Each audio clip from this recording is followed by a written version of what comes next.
Imagine you're sitting at home on a quiet Sunday evening.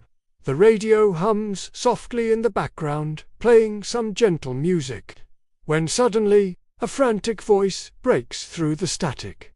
Ladies and gentlemen, Martians have landed on Earth. Explosions, screams, then the broadcast is cut off abruptly. Within minutes, absolute panic spreads across America.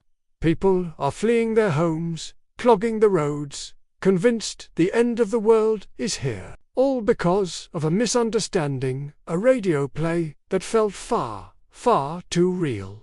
This is the incredible, true story of the night the radio convinced the world it was being invaded. It was October 30th, 1938. In a world before television and the internet, the radio was the king of media. It was the primary source of news and entertainment, the voice that spoke directly into living rooms across the nation. That evening, the CBS network aired a special Halloween broadcast. It was an adaptation of H.G. Wells's classic sci-fi novel, The War of the Worlds, about a Martian invasion. The production was helmed by a brilliant, ambitious 23-year-old actor and director named Orson Welles. He and his Mercury Theatre on the Air troupe were known for their innovative productions. But nobody, not even Welles himself, could have predicted that this performance would trigger one of the greatest cases of mass hysteria in modern history. The broadcast started innocently enough, with the soothing sounds of Ramon Raquello and his orchestra playing a tango. Then, an interruption, a news announcer's voice.com, at first, breaks in. Ladies and gentlemen, we interrupt our program of dance music to bring you a special bulletin from the Intercontinental Radio News. He reports strange explosions on Mars, observed by astronomers. The music resumes, but not for long.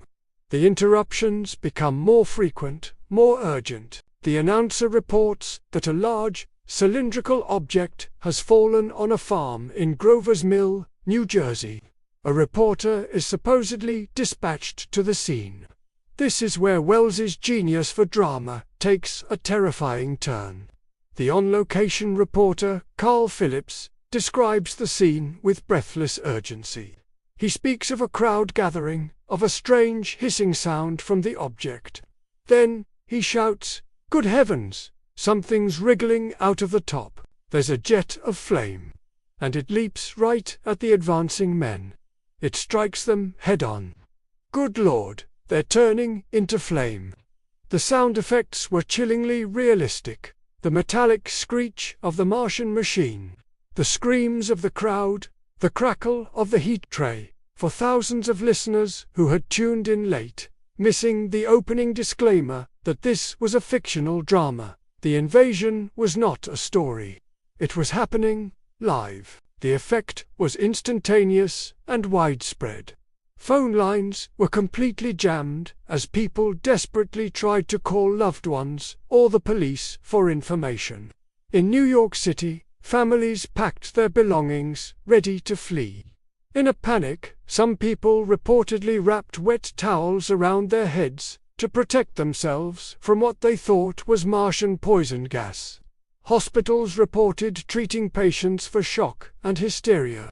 People sought refuge in churches, praying for salvation. Newspapers received calls from people claiming they could actually see the fires and destruction in the distance.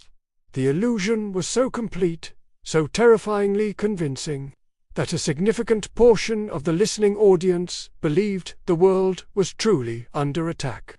The genius of the production was its format.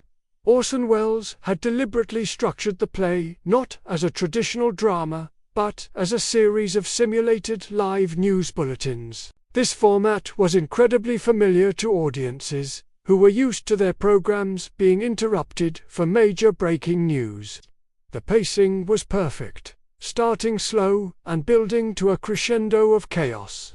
There were expert interviews with professors, on-scene reporters, and military officials, all played by actors, of course. But for those who missed the crucial first 60 seconds of the show, where the announcer clearly stated it was an adaptation of a novel, the line between fiction and reality simply vanished.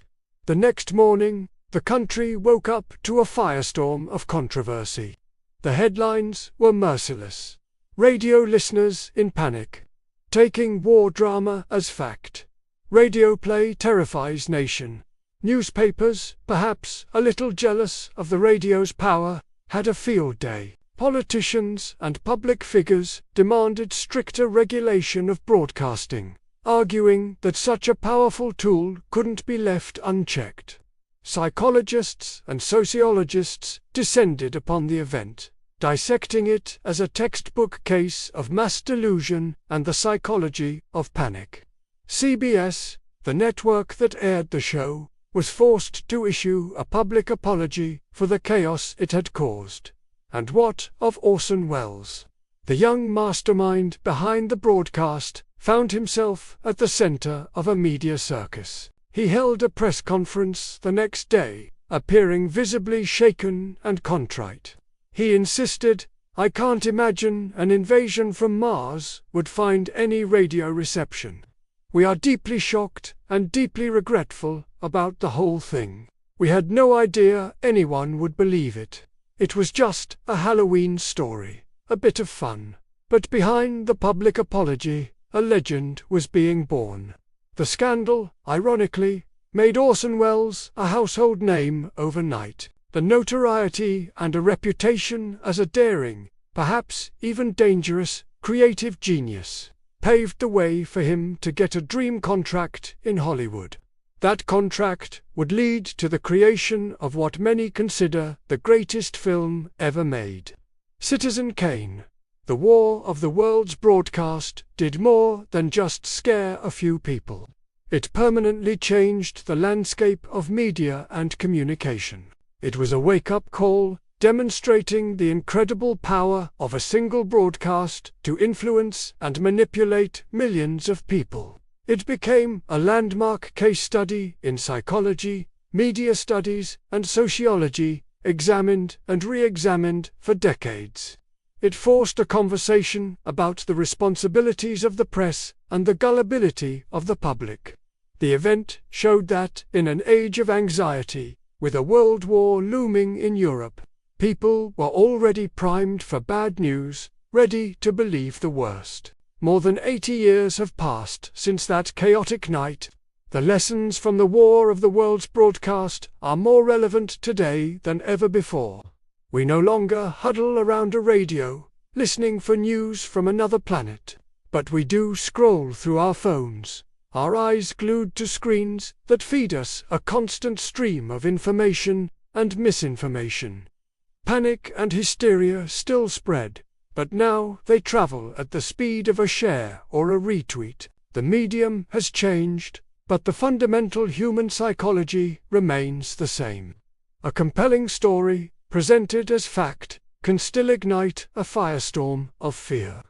That night in 1938 stands as a powerful reminder of how fragile our perception of reality can be. It proved that a lie, if told convincingly enough, can sound just like the truth.